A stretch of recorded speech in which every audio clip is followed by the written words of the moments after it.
Aujourd'hui, dans notre rubrique spectaculairement informative, Une intro, une info. le saviez-vous? MCM a eu son Man vs Wild. Ah ouais? Ouais. Sérieux? Ouais. Sauf que c'était un redneck crado qui chassait des animaux innocents dans son voisinage de sudistes. Son métier, débarrasser les habitants du Kentucky des animaux dangereux qui ont élu domicile chez eux.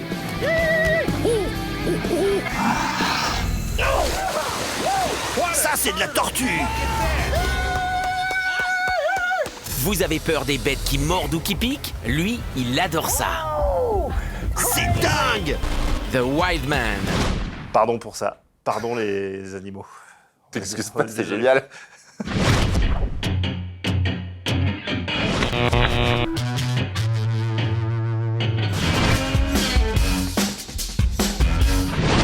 Au début des années 2000, la culture manga, celle des animés, des OAV et toute la culture japonaise en général, fait un gros carton en France. Les séries, sur papier ou à la télé, se multiplient et il devient même de plus en plus difficile de trier le bon du mauvais dans cette avalanche de nouveautés. Au milieu de la décennie débarque sur Canal+, puis sur MCM, un animé qui fera date, Full Metal Alchemist.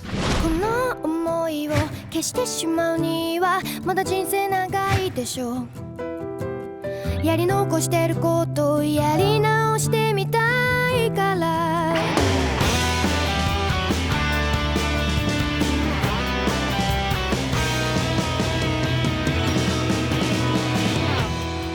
夢の続き追いかけていたはずなのに Full Metal Alchemist est un shonen créé en 2001 par Hiromu Arakawa et adapté en animé dès 2003 au Japon. Cette saga fantastique, plongée dans un univers steampunk, raconte l'histoire des deux frères Elric, alchimistes parcourant le pays d'Amestris en quête de la pierre philosophale qui leur permettra de réparer de graves erreurs. Une relation fraternelle, une quête tout autant physique que spirituelle, c'est du classique, mais c'est très solide.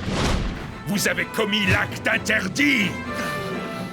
Vous avez transgressé le tabou ultime. Vous avez tenté la transmutation humaine.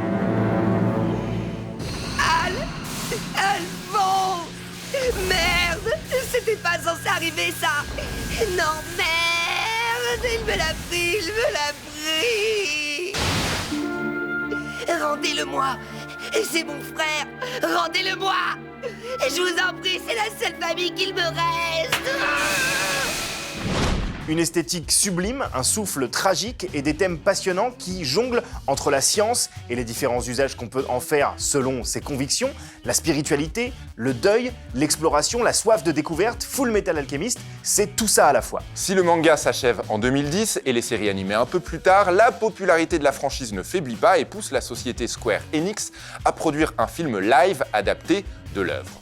Malheureusement, et pour rester poli, bon, c'est pas vraiment à la hauteur du matériau de base, hein, et on se prend à regretter nos après-midi à regarder l'animé sur MCM en mangeant des pépitos. Est-ce que tu sais ce que dit un alchimiste la première fois qu'il écoute Sepultura? Non? Oh là là, c'est Full Metal! Et est-ce que tu sais comment il fait sa compote, le créateur de Full Metal Alchemist? Non. Il remue.